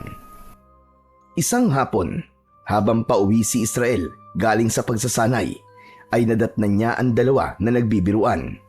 Narinig niyang tawa ng tawa ang kanyang kuya. Hinampas ni Malik ang balikat ni Joshua ng tuwalya at pagkatapos nun ay mabilis itong niyakap mula sa likod. Napahinto si Israel. Anong ginagawa niyo? Biglang natahimik ang dalawa. Natigilan si Joshua, sabay iwas ng tingin. Wala. Nagbibiruan lang kami, Israel. Parang sobra naman na yata yung biruan nyo. Uy, ano ka ba? Chill ka lang. Wala namang masama eh. Bata ka pa para sa mga ganito. Opo, bata nga lang po ako. Pero hindi ako bulag. Pagkasabi nun, ay mabilis na naglakad paalis ulit ang bata at hindi na lumingon pa. Ramdam niyang may mali. Hindi niya maipaliwanag, pero mabigat ang pakiramdam niya. Naglakad siya pabalik sa gubat at doon nagmuni-muni maghapon. Inabot na rin siya doon ng dilim. Hindi mapakali si Israel. Umupo siya sa sanga ng isang malaking puno. Nagsiselo siya sa nakikita niyang paglalapit ng dalawa. Pakiramdam niya ay inaagaw na ni Malik ang kanyang kuya. Lalo pat ilang araw na silang hindi nag-uusap at parang walang pakialam sa kanya. Sa kanyang malalim na pag-iisip, bigla siyang nakarinig ng kung anong kaluskos. Tumayo siya at naghanda. Hinawakan niya ng maigpit ang latigo at inikot ang kanyang paningin sa buong paligid. Sa bandang kaliwa niya, may nakita siyang gumalaw, parang papalapit sa kanya. Hindi ka aabot sa akin, lintik ka! Inihanda na niya ang sarili at sa paglitaw ng nilalang, nakahinga siya ng maluwag. Nakita niya ang isang musang, naghahanap ng kanyang makakain. Maya-maya ay tumakbo na ito palayo. Napaupo ulit ang bata at napailing. Ay nako, akala ko naman kung ano na. Pero ayos na din yun. Wala akong ganang makipaglaban ngayon. Umalis na si Israel sa lugar na yon at mula doon ay naghanap siya ng maayos-ayos na mapipwestuhan. Nagdesisyon siyang doon na sa gubat magpalipas ng magdamag. Naghanap siya ng ligtas na lugar upang kanyang mapagpahingahan. Pinili niyang pumwesto sa ilalim ng puno ng balete.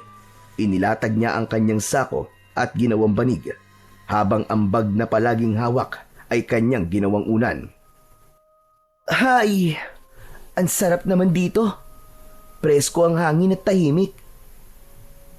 Maya-maya pa, bumigat na ang talukap ng mga mata ng bata at payapa na siyang nakatulog buong magdamag. Samantala kinabukasan nang magising si Israel, naramdaman niya ang kakaibang alinsangan sa umaga.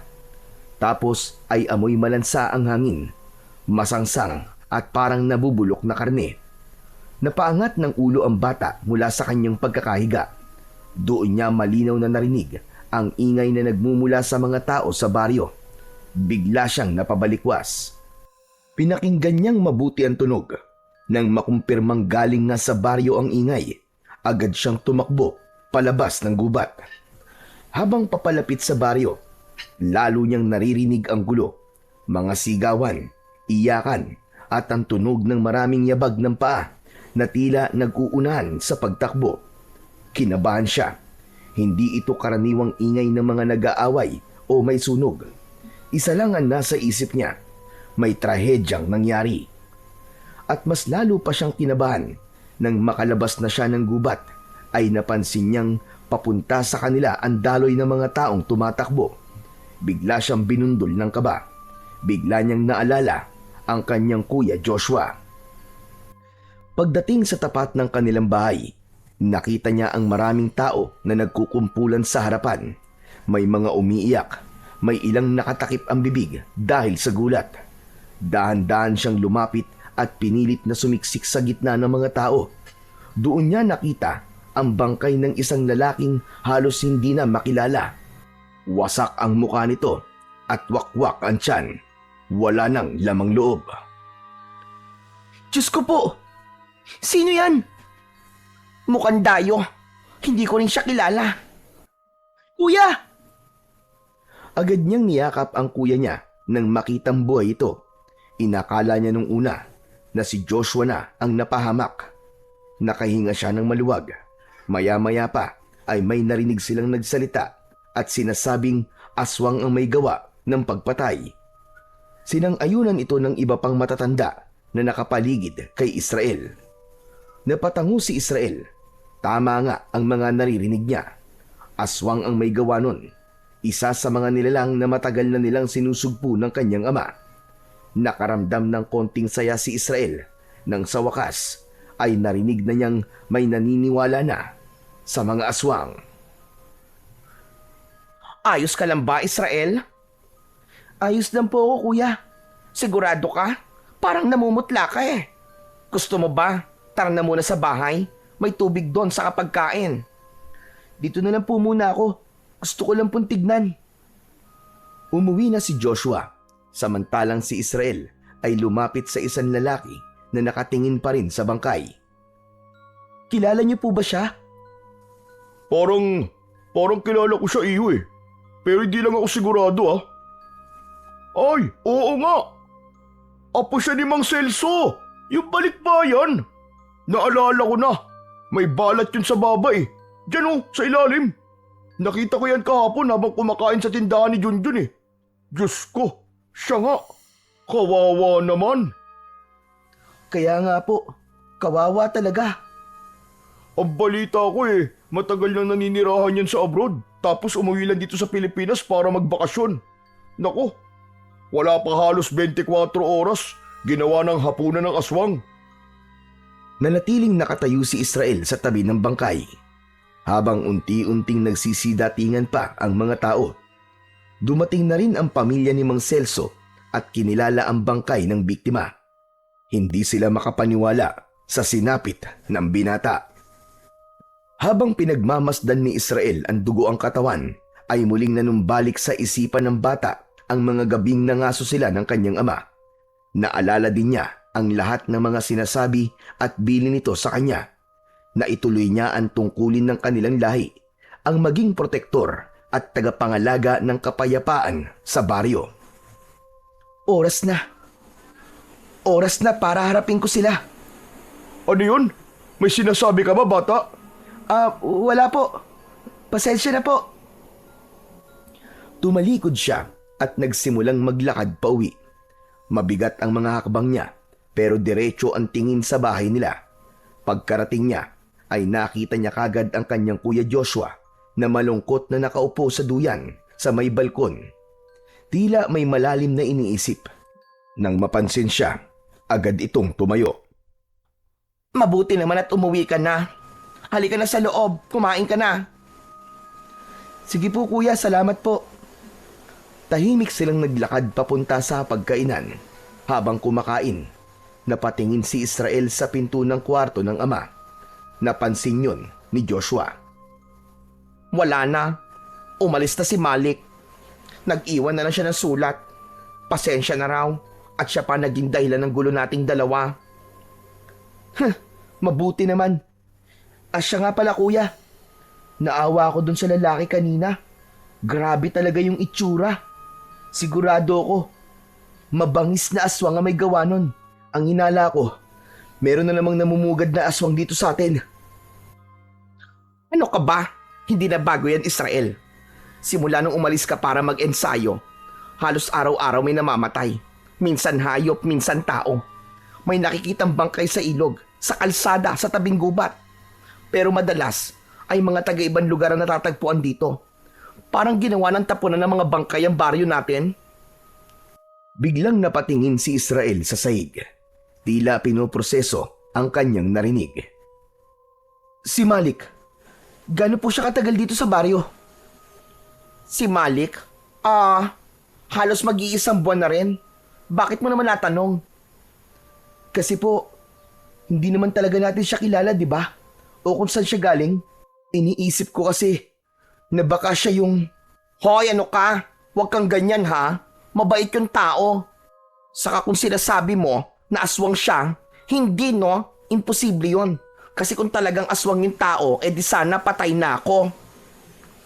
Pero kuya, tigilan mo na nga yan. Huwag kang basta-basta nanguhusga ng tao ha. Mali yan, Israel. Hindi po ako nanguhusga, kuya. Pinakikinggan ko lang po ang kutob ko. At kapag gumana ang kutob ko, madalas tama ako.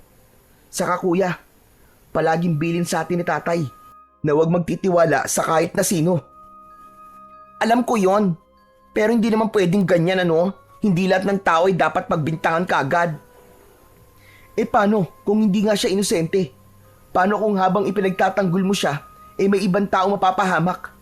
Paano kung tama ako? Kaya mong patunayan yan. Natahimik si Israel sa sinabi ng kanyang kuya. Wala siyang maisagot sa tanong nito. Hindi, di ba? Alam mo, Israel, hindi ko naman sinasabing mali ka, no? Pero hindi ibig sabihin nun, tama ka na kagad. Kailangan natin ng ebidensya. Hindi sapat ang kutob lang. Sige po, pero nasa na po ba siya ngayon? Hindi ko nga alam eh. Ang sabi niya kasi sa sulat, may pupuntahan lang daw siya saglit. Tapos, saka siya magpapaalam sa akin. Magpapaalam siya sa'yo? Bakit kuya? Hindi mo pa maiintindihan, Israel. Huwag ka na magtanong. Hahanapin ko siya, kuya. Ano? Bakit mo naman gagawin yon? Sabi mo wala tayong ebidensya, di ba? Di kukuha ko. Kailangan kong malaman kung saan siya nagpupunta sa gabi. Kung ano ang ginagawa niya. Kung wala namang masama, di mabuti. Pero kung meron, humanda talaga siya sa akin. Israel, ano ka ba? Delikado yung gagawin mo, bata ka pa. At kung sakaling totoo nga ang hinala mo, paano kung ikaw ang mapasama? Hindi po mangyayari yung kuya. Magaling na po ako. Halos kasing lakas ko na po si tatay. Talagang hindi mo kayang palampasin ng ganitong bagay, ano? Hahanapin mo talaga ang gulo. Hindi ko hinahanap ang gulo, kuya. Sagot ang hahanapin ko. Kasi kung totoong may halimaw na naman dito at wala akong ginawa, ibig sabihin, walang kwenta ang lahat ng itinuro sa akin ni Mang Cardo at ni tatay. At talagang ipinagmamalaki mo yung natutunan mo, no? Pwede bang tigilan mo na yan?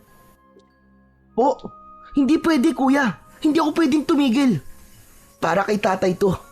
Kailangan kong tuparin ko ano mga napag-usapan namin at yung pinangako ko sa kanya. Hindi ko basta-basta bibitiwan ang tungkulin ko para sa ibang tao. Ayun na nga, Israel. Yan ang problema sa iyo eh. Palaging ibang tao ang iniintindi mo. Palaging ibang tao ang iniintindi niyo ni tatay. Pero minsan ba sumagi sa isip nyo na sa kalagitnaan ng gabi, iniiwan nyo ako mag-isa dito na kayo lang palagi ang magkasama? Kuya, anong ibig mo sabihin? Anak din ako ni Tatay Israel, pero ano, mag-isa ako dito, takot. Bawat kaluskos na naririnig ko, wala akong magawa, kundi ang magtalukbong ng kumot. Tapos ano? Kuya, sorry, hindi ko alam. Alam mo, sa totoo lang, ayoko talaga ng ideya na mag-iensayo ka pa kasama yung Mang Cardo na yun eh. Kasi akala ko nung namatay si tatay, titigil ka na. Pero ano, gusto mo pa rin ituloy. Ano, walang magbabago? May iwan na naman ako? Tapos matatakot na mag-isa tulad nun? Kuya, hindi ko naman ginusto yun nun eh. Pero hindi ko pwedeng talikuran ng responsibilidad ko ngayon. O sige, gusto mong ituloy yan. Ayos lang. Gawin mo kung anong gusto mo. Hindi na ako makikialam. Kuya, wag naman ganyan. Bahala ka, Israel. Bahala ka na sa buhay mo. Muling nagkaroon ng katahimikan sa pagitan ng magkapatid. Maya-maya, ay tumayo si Joshua at walang lingon likod na umalis. Hinayaan na lamang ni Israel ang kanyang kuya. Alam niyang hindi rin naman siya matitiis ni Joshua. Pagkatapos niyang kumain, ay iniligpit na niya ang kanilang pinagkainan at pagkatapos ay kinuha niya ang bag at umupo sa sala. Inilabas niya ang latigo ng ahas at muli itong pinunasan. Gumagaan ang kanyang pakiramdam kapag ginagawa niya yon, ngunit may pamilyar na boses ang sumira ng kanyang katahimikan. Magandang araw, Israel. Malik, di ba umalis ka na? Anong ginagawa mo dito? Hindi sinagot ni Malik ang tanong niya. Tahimik lang itong lumapit sa kanya at tumabi. Ibenta mo na sa akin yan. Bibiling ko ng triple sa nauna kong presyo. Ang kulit mo rin no? Hindi ko talaga ipagbibili sa ito, kaya tumigil ka na. Sige na, sayang yung pera oh. Malaking tulong yun sa inyo. Yung latigo na yan, gusto ko talaga yan maipasama sa mga koleksyon ko eh. Ba't ba ang kulit mo? Hindi nga sabi. Saka hindi ako naniniwala na para lang to sa mga koleksyon mo. Dahil kung ordinaryong tao ka lang, dapat tumigil ka na nung una pa lang na tumanggi ako. Alam mo ba kung sino lang ang pwede magka-interes ng ganito sa latigo? Mga nilalang ng dilim. Mga aswang. Bakit? Aswang ka ba?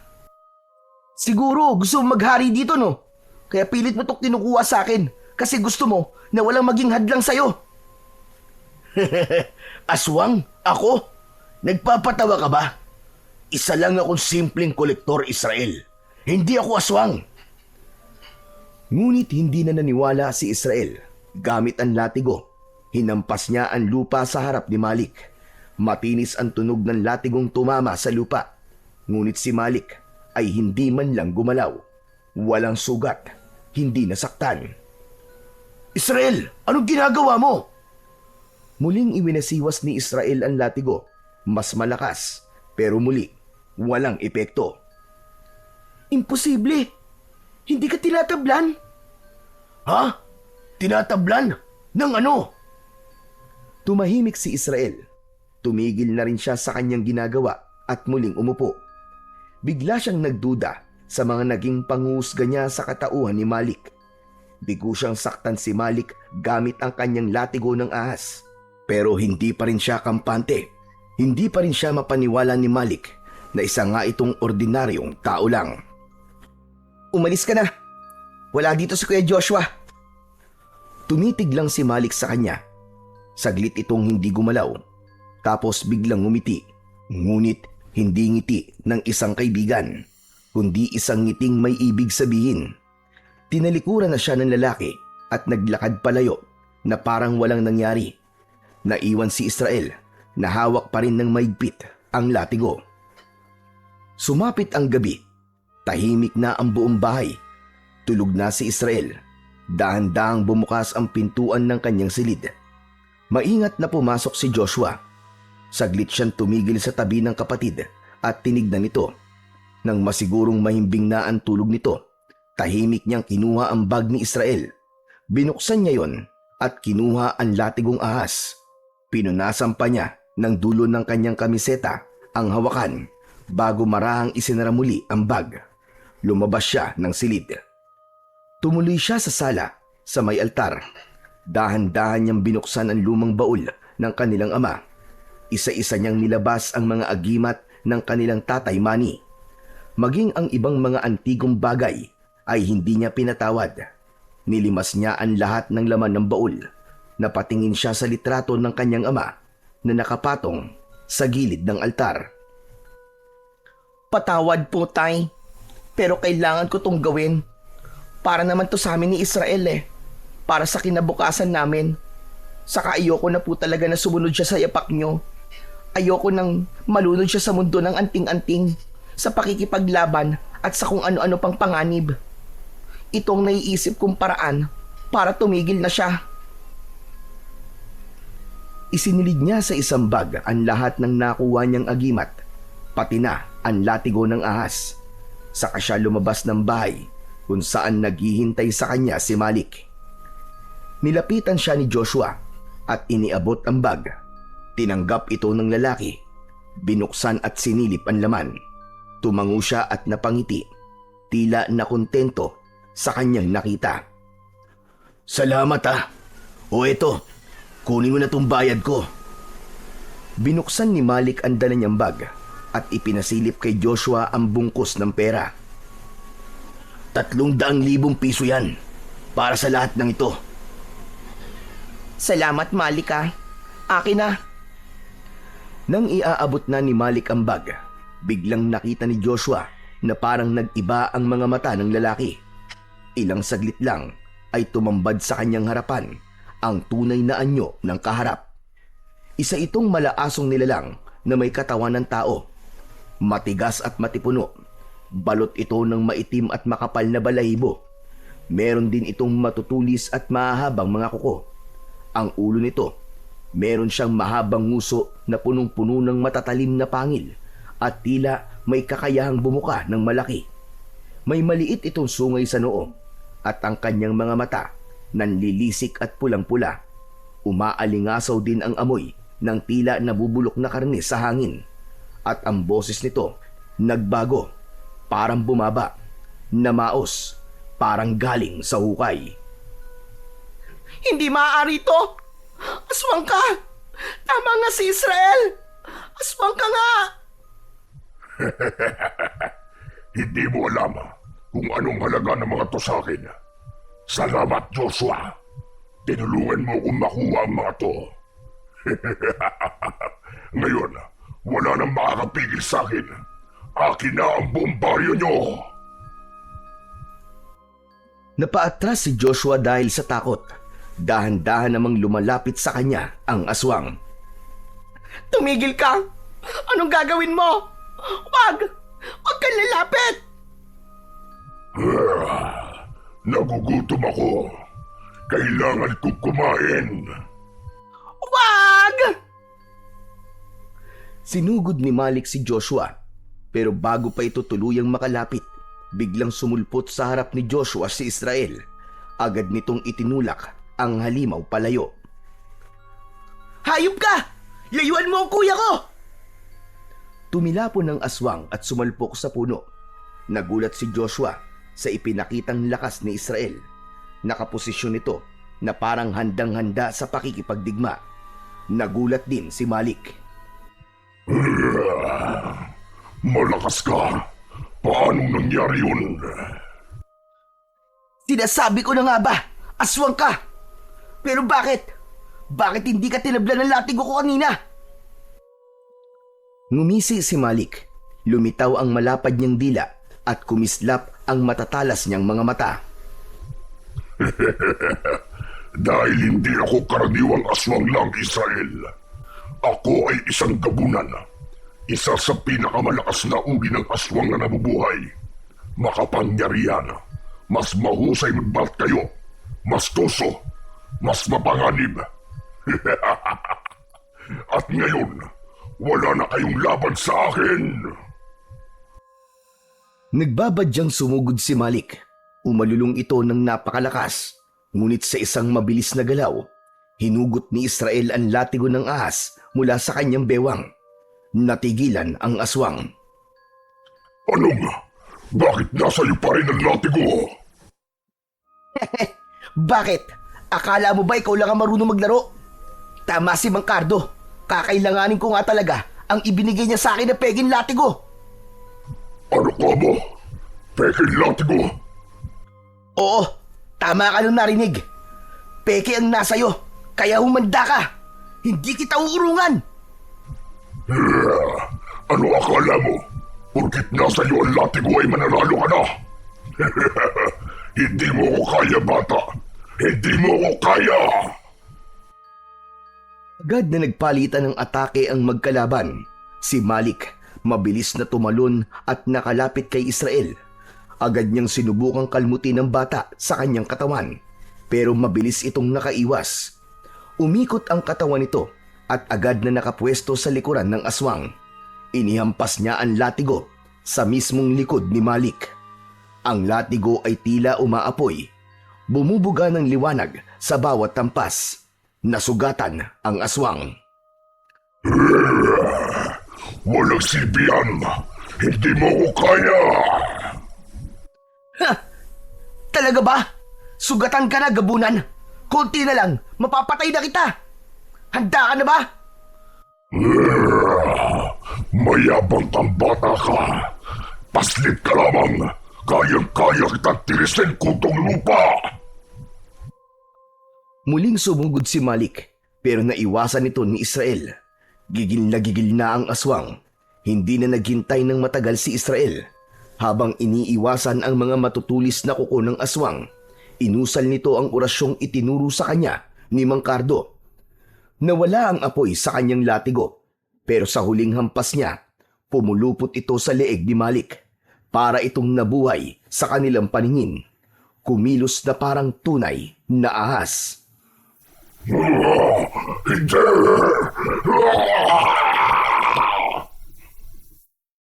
Lalong humigpit ang pagkakapulupot ng ahas. Tapos ay sumisingasing ito at inilalabas ang mahahaba nitong mga pangil. Dumura ng puting kamandag ang kobra. Ilang sandali pa ay kinagat ng ahas ang mga mata ni Malik.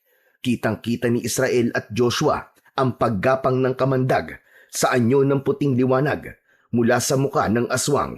Gumuhit ang puting liwanag papunta sa kanyang muka tapos kumalat sa kanyang buong katawan. Napasigaw si Malik. Nangisay, nagliyab ang balat niya sa bawat guhit ng kamandag. Putong lupa pala.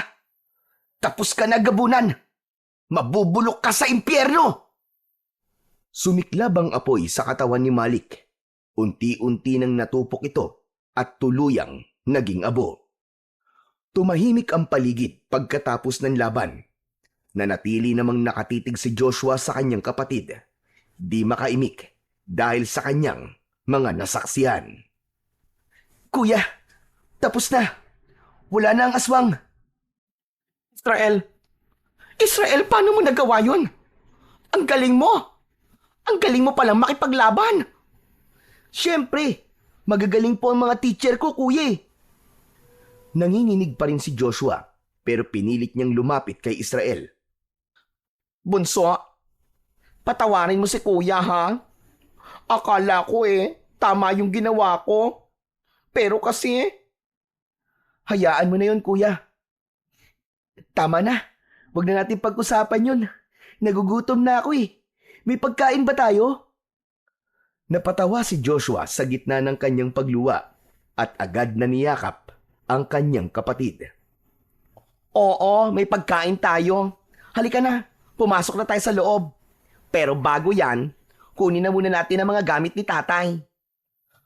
Matapos magkaayos, pinulot nila ang bag na naglalaman ng mga gamit ng kanilang ama at ang pera ni Malik. Binitbit nila ito sa loob ng kanilang bahay at maingat nilang ibinalik ang mga agimat sa baul. Kinabukasan ay nagdesisyon ang dalawa na puntahan si Mang Cardo sa bahay nito.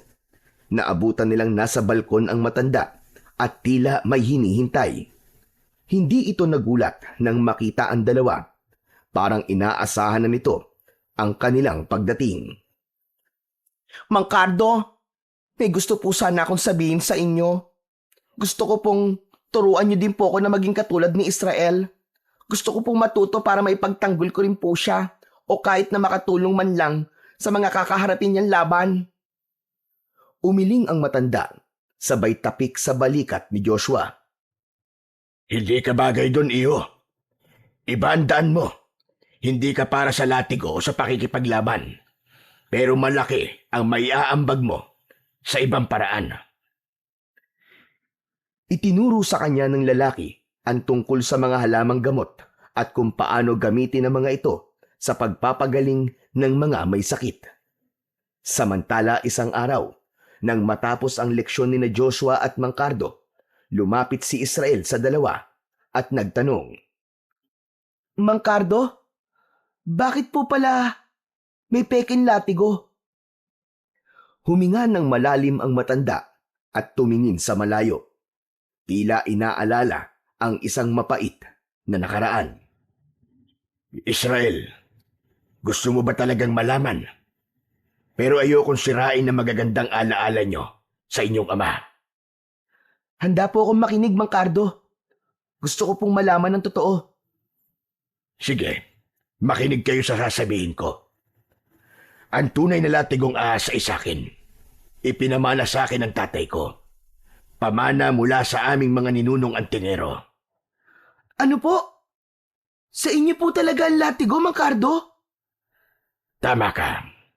Alam nyo, ang tatay nyo nun, kaibigan ko talagang matalik. Mahusay siyang antingero, pero hindi sapat ang lakas niya para makipaglaban. Tinuruan ko siya. Pinalakas tulad mo, pero pinag-interesan niya ang latigo. Kinuha niya ito ng lihim at pinalitan ng peke.